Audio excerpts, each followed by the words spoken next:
Secunderabad cantonment శాసనసభ నియోజకవర్గం ఉప ఎన్నికల ప్రచారం నేపథ్యంలో కాంగ్రెస్ పార్టీ ప్రచారాన్ని ముమ్మరం చేసింది.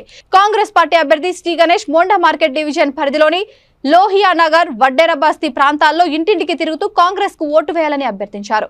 కాంగ్రెస్ పార్టీ అమలు చేసిన 6 గ్యారంటీలు పేద మధ్యతరగతి ప్రజలకు ఎంతగానో ఉపయోగపడతాయని అన్నారు. ప్రజలంతా కాంగ్రెస్ వైపే ఉన్నారని, కంటోన్మెంట్లు కాంగ్రెస్ జెండా ఎగరవేయడం ఖాయమని ధీమా వ్యక్తం చేశారు.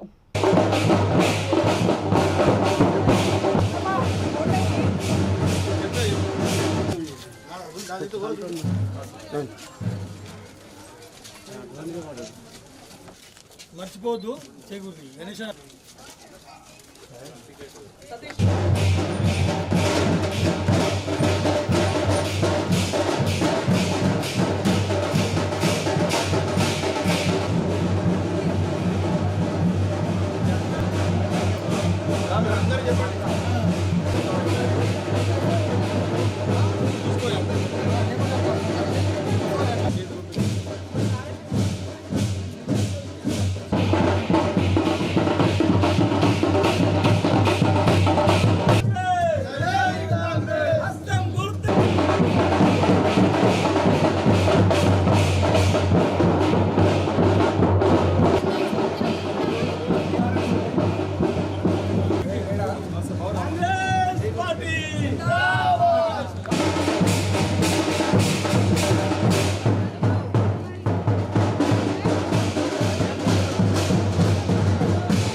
చేతి గుర్తుకే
ఆశీర్వదించి మీ కొడుకు పోటీ చేస్తుంది. ఈసారి కాంగ్రెస్ తరఫు అందరూ చెప్పించారు దయచేసి.